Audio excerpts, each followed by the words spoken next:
The Security Division of the National Aeronautics and Space Administration, NASA, headed by Werner von Braun, head of the German Nazi rocket program from 1932 through 1945. Headquarters for this group was the Defense Industrial Security Command at Muscle Shoals Redstone Arsenal in Alabama and on East Broad Street in Columbus, Ohio. A little bit on disc from NASA, Nazis, and JFK, the Torbett document and the JFK assassination. That's by introduced by Ken Thomas, and this book is from Adventures Unlimited Press. Don't forget to tune in to the Stench of Truth radio on blogtalkradio.com/the Stench of Truth. The link is in the description box.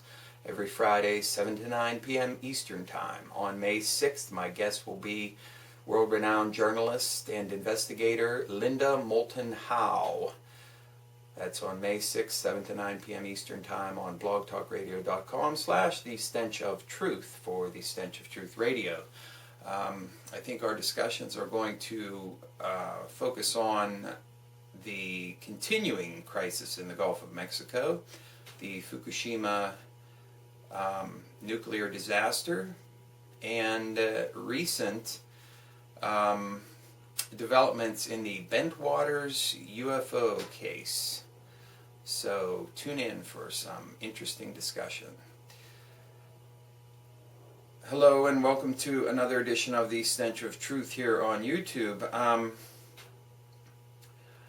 I am going to delay further commentary on the Osama Bin Laden situation just for the fact that I want this story to percolate a little bit more. But I will point out a couple of things which should be red flags for everybody that saw my last video, and that is the rather convenient burning down of the compound where Osama Bin Laden supposedly had been living for the past 6 years, the changing narrative of the White House and White House spokespeople about what was and wasn't done, the disposal of the body at sea in accordance with Islamic tradition supposedly,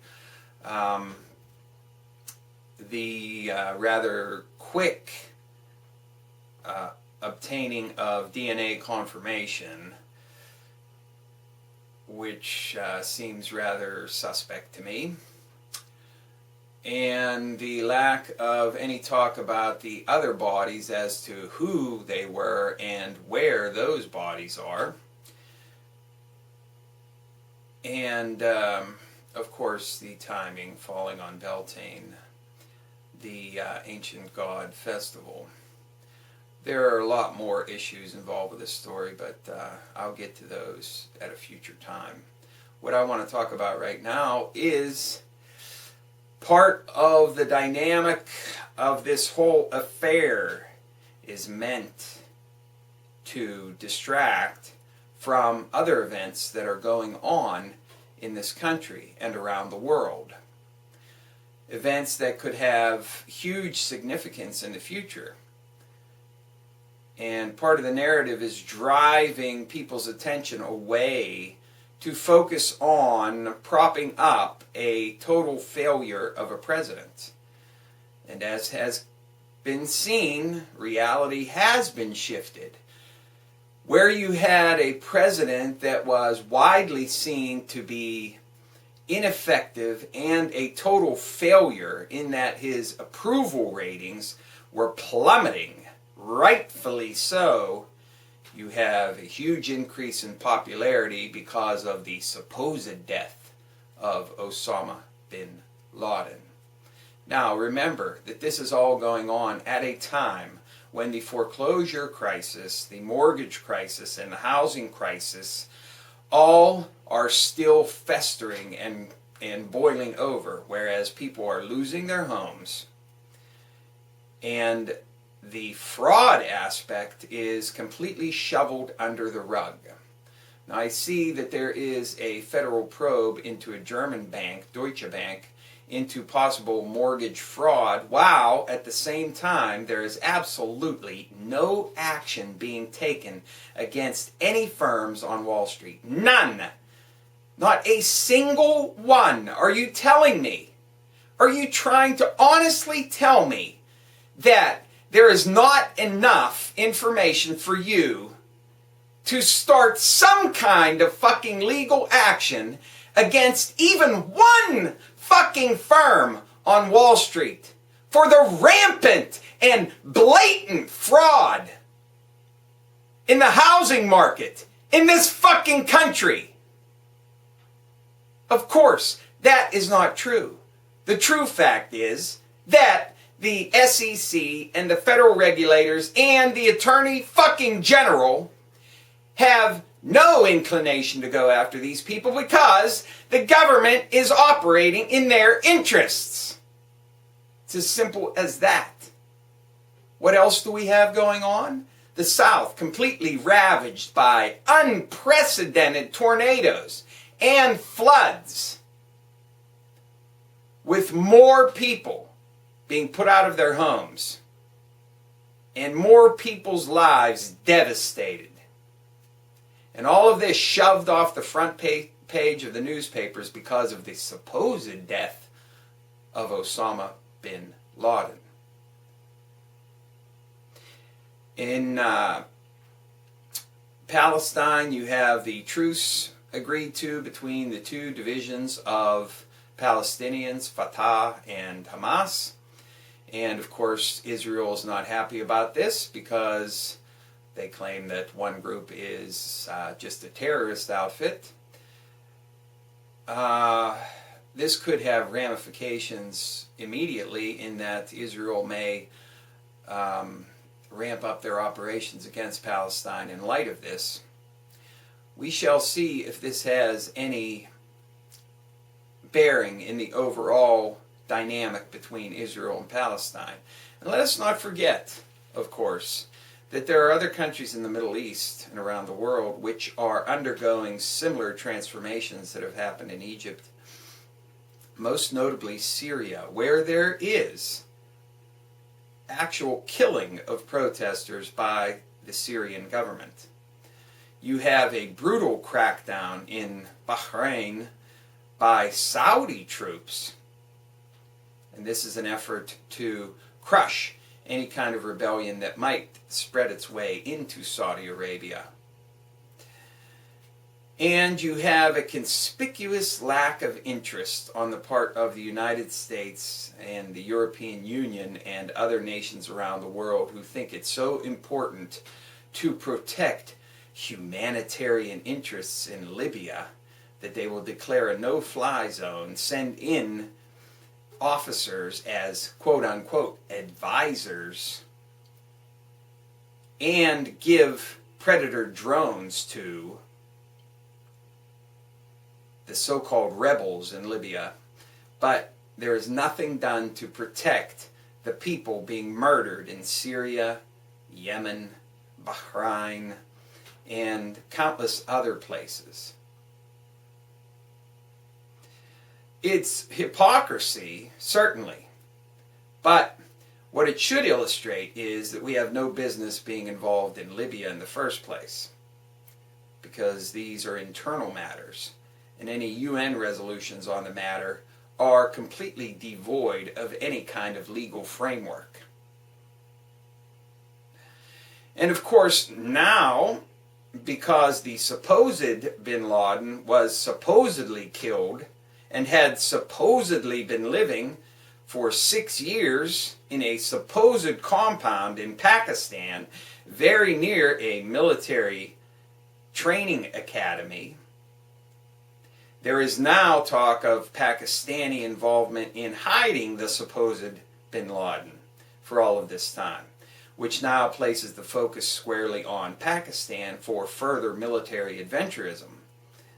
And while I applaud people who are hopeful that the supposed death of Bin Laden is going to mean an end to the supposed war on terror attack in Afghanistan and the continued war there, I hate to bring reality home to you, but it is only going to strengthen the resolve to remain in those countries and to continue the supposed fight against these supposed terrorist organizations.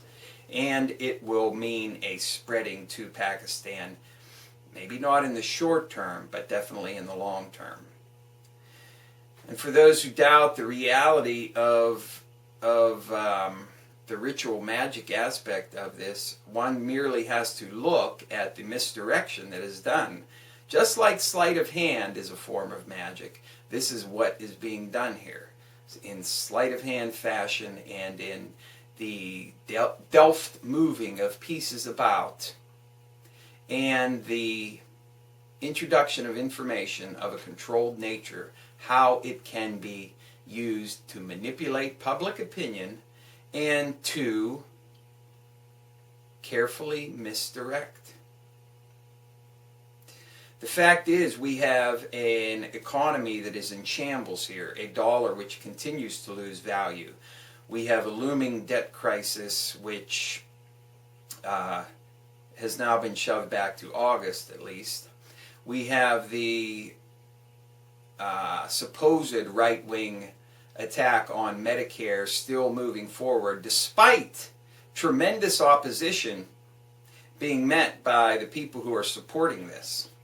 We have the largely symbolic rhetoric about ending oil subsidies, which will have no effect on high and ever-increasing gas prices, while at the same time avoiding the single greatest contributor to gas cost, and that is the fucking speculation of firms on Wall Street.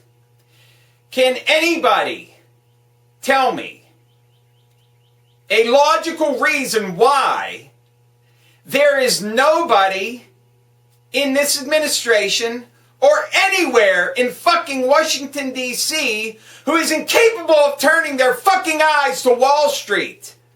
Because that's where all of this boils down to.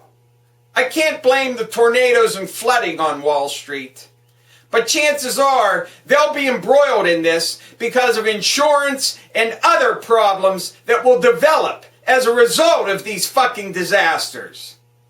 And yet, not one firm, not one fucking individual on Wall Street is called to account for the massive fraud and the massive fucking speculation which is furthering the erosion of this country and contributing to the economic collapse here at home.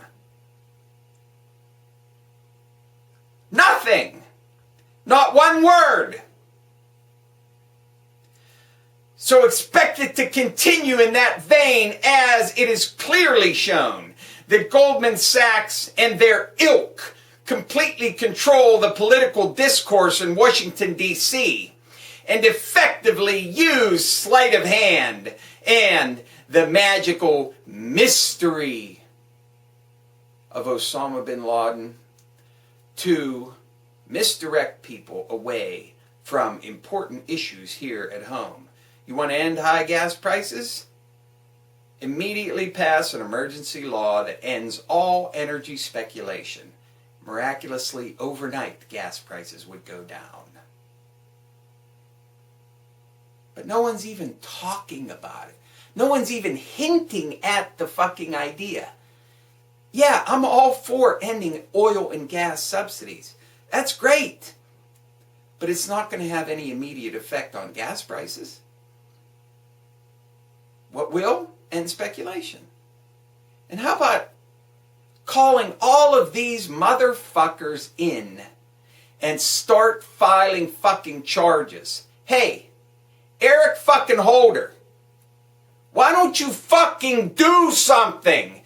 You are useless. You're right up there with Janet fucking Reno.